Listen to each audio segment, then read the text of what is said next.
Bonjour la famille, ici Marcelin, bienvenue à cette nouvelle vidéo sur votre formation Microsoft Word.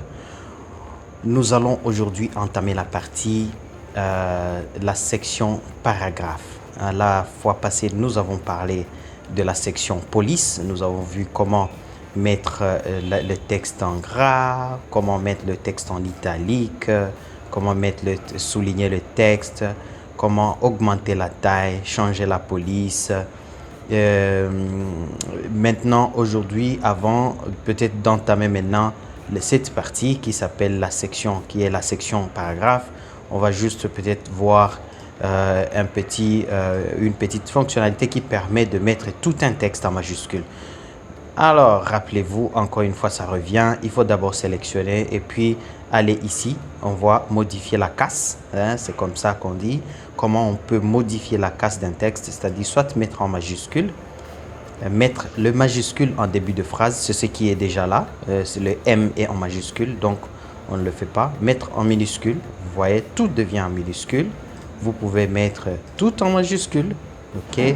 Vous pouvez mettre tous les textes, toutes les premières lettres en majuscule. Voilà, toutes les premières lettres de chaque mot en majuscule. Et puis, vous pouvez aussi inverser la case. Tout ce qui était en majuscule devient en minuscule. Tout ce qui était en minuscule devient en majuscule. Ici, on va aussi voir cette fonctionnalité qui permet de mettre le fond, la couleur de fond, comme ça, qu'on appelle en fait le surbrillance, la couleur de surbrillance. Généralement, c'est la couleur jaune qu'on utilise, hein, très généralement, mais vous pouvez évidemment choisir une couleur de votre choix. Vous pouvez mettre une couleur de surbrillance en bleu ou en vert, comme vous le voulez. Donc, vous avez déjà quelques couleurs ici, mais vous pouvez aussi définir aucune couleur. Ok. Vous avez aussi la couleur du texte. Vous pouvez sélectionner un texte et puis ajouter une couleur que vous souhaitez. Là, par exemple. Mais rappelez-vous, je reviens encore sur un petit menu qu'on appelle ici le menu contextuel qui contient quelques éléments de tout ce qui se trouve là-bas. Donc, lorsque vous avez fini de sélectionner, un menu contextuel va apparaître tout au-dessus et vous pouvez soit mettre en gras, en italique, soulignement, en surbrillance, changer de couleur, etc. Je vais mettre par exemple la couleur blanche. Ouais, ici, on met la couleur blanche. Ouais, c'est bien. Et quand vous n'avez pas sélectionné, évidemment, vous n'aurez rien. Rappelez-vous, à chaque fois, il faut sélectionner. Donc, on entame directement maintenant la partie paragraphe. Pour la partie paragraphe, vous avez la possibilité de mettre, par exemple, des textes en puce. Alors, pour créer les textes en puce, évidemment, si je commence à écrire ici, je vais activer les puces. Et voilà la première puce qui vient de s'activer. Et puis la deuxième, si je fais entrer, une fois que j'ai fini d'écrire la première ligne, tape sur le bouton Enter ou Entrée au clavier et puis vous allez faire écrire la deuxième ligne et les puces vont s'ajouter automatiquement. Ok, 4 et ainsi de suite. Et ça s'ajoute automatiquement à chaque fois que vous tapez sur la touche Entrée sur le clavier. Mais vous pouvez aussi transformer ce texte normal en puce, d'accord? Si vous sélectionnez tout ce texte, vous pouvez aussi le convertir en puce, n'est-ce pas? Il faut d'abord le sélectionner, bien évidemment. Pour enlever les puces, il faut sélectionner, comme c'est sélectionné là maintenant, je ne vais plus sélectionner, c'est déjà sélectionné. Et puis je clique encore les puces et ça va les enlever. Vous supprimez les puces. Mais vous avez aussi la possibilité de numéroter. Hein? Ça s'appelle la numérotation. Là, par contre, ça s'appelle les puces. Donc, vous avez à chaque fois les explications juste en bas. Donc là, je peux numéroter ou bien je peux transformer en puce. OK? Vous avez aussi la possibilité de mettre les numéros ou les formes que vous voulez. ABC, ABC en minuscule, ABC avec parenthèse, I, ou etc. Vous pouvez aussi définir vos puces personnalisées ici. C'est-à-dire que là, je vais ici et puis vous pouvez voilà, définir les puces personnalisées. Par exemple là, 01, 02, 03. Vous pouvez aussi même définir ça. 1, 2, 3. Ça, c'est une série personnalisée. Donc, premier, deuxième, troisième. Ça, vous pouvez aussi faire, je dis premier. Et voilà, vous avez premier, deuxième, troisième. Donc, à vous le choix. Là, c'est par exemple, nous pouvons ajouter aussi les listes de plusieurs niveaux. Hein, d'accord. Donc, si on a les listes de plusieurs niveaux ici, essayons avec ça. Je vais sélectionner tout ça. Je vais enlever d'abord les numérotations. Et puis, je vais ajouter les listes, les puces de plusieurs niveaux. Ça, par exemple. Alors, si je vais là-bas, ça c'est 1, c'est 2, c'est 3. Mais si je clique à la fin de cette première ligne et puis je fais Entrée, je vais faire tabulation et hop, je viens d'activer le deuxième niveau de la liste. Ok, donc je vais premier niveau, hein, niveau, je fais Entrée, ça va suivre bien évidemment la suite pour le premier niveau. Pour le premier niveau, c'est A, B, C, D, E, n'est-ce pas? Du moins, pour le premier niveau, c'est 1, 2, 3, 4, 5, 6. Le deuxième niveau, c'est A, B, C, D, 3. Plutôt A, B, C, D, E, F, G, etc. Mais le troisième niveau, disons deuxième, si je veux écrire le troisième niveau à partir de B, je fais encore tabulation. La tabulation, c'est la touche, disons la troisième touche à gauche en commençant par le haut sur le clavier. C'est ça la tabulation et il comporte soit, généralement on écrit tab ou deux petites fléchettes, n'est-ce pas, deux petites fléchettes, une qui va à gauche et une qui va à droite. C'est ce qu'on appelle la tabulation. Alors, je crois qu'on peut trouver la tabulation quelque part ici. Je vais ajouter clavier. Je cherche le clavier sur Internet pour trouver la tabulation.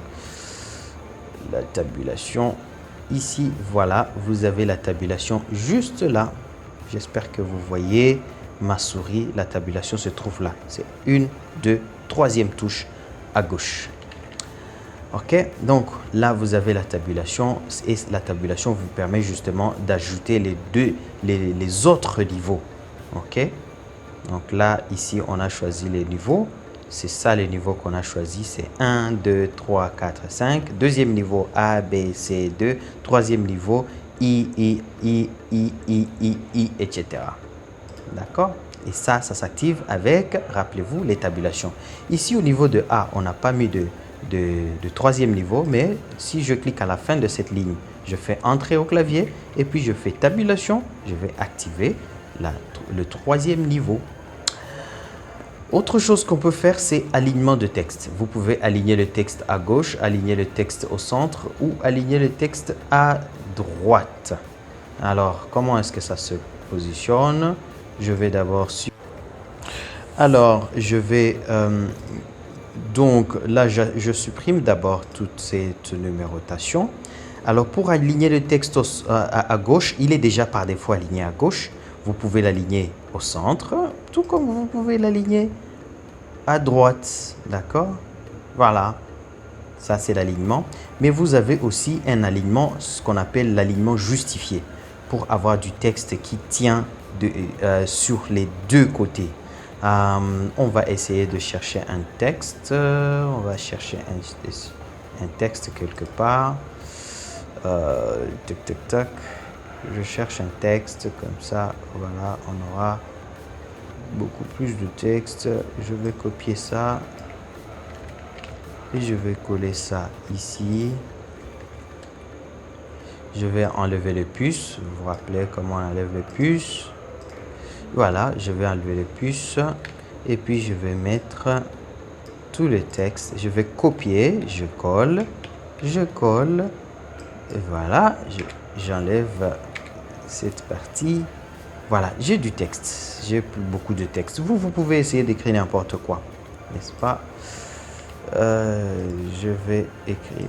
Vous pouvez écrire n'importe quoi, hein? C'est juste pour illustrer ce que je veux dire. Si je sélectionne tac, voilà, on a du texte et vous voyez que là ce texte vient de former une sorte de dent de scie ici, alors que là c'est tout droit. Alors, pour aligner, justifier, je vais tout sélectionner et puis je vais justifier. Et bien voilà, maintenant, vous voyez que cette fois-ci, la forme en dents de scie qui se trouvait au niveau de droite ne plus vient d'être vraiment bien alignée au niveau de droite. Voilà l'alignement. Vous avez aussi ce qu'on appelle l'interligne. Les interlignes, ce sont les espaces que vous laissez entre les textes. Vous voyez que là, c'est plus espacé, moins espacé, moins espacé, mais par défaut, l'interligne est de 1. Parfois, on peut vous obliger l'interligne de 1,5.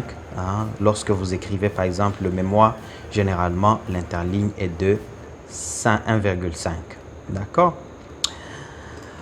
Une autre notion que nous allons faire, c'est ici, au niveau des modifications. La section modifications, on va peut-être finir par là, c'est comment faire la recherche. Lorsque vous cliquez ici sur le bouton rechercher, vous pouvez taper un mot que vous souhaitez rechercher. Je vais taper par exemple le mot toujours. Et bien voilà, vous voyez qu'il vient de vous trouver le mot toujours dans tous les textes, n'est-ce pas? Et il le souligne en jaune partout où il se trouve, en tout cas. Voilà. Vous avez aussi la possibilité de faire le remplacement. C'est-à-dire, vous cherchez un texte, dans un texte, par exemple, toujours, et vous voulez le remplacer par un autre texte, disons parfois. OK? Vous voulez remplacer partout où il se trouve le mot toujours, vous voulez remplacer par parfois. Là, vous cliquez, vous ajoutez ici, d'abord vous cliquez sur remplacer, là vous cliquez sur vous ajoutez, vous tapez le texte que vous recherchez et là en bas, vous tapez le texte par lequel vous voulez remplacer et puis vous cliquez sur remplacer. Voilà, il vient de trouver le premier, cliquez sur remplacer, voilà, il l'a remplacé et puis le second, il l'a remplacé, il vient de trouver le troisième, remplacé. Voilà, il vient vous dire que dans tous les textes, il y avait 3 mots toujours qui ont été remplacés par le mot parfois. OK? Vous pouvez aussi remplacer tout, parce que là, vous voyez qu'on a remplacé un mot après un autre, mais vous pouvez cliquer sur le bouton remplacer tout pour tout remplacer en même temps. Merci beaucoup pour votre attention. On se retrouve prochainement pour la suite de cette formation sur Microsoft Word. À très bientôt. Ciao.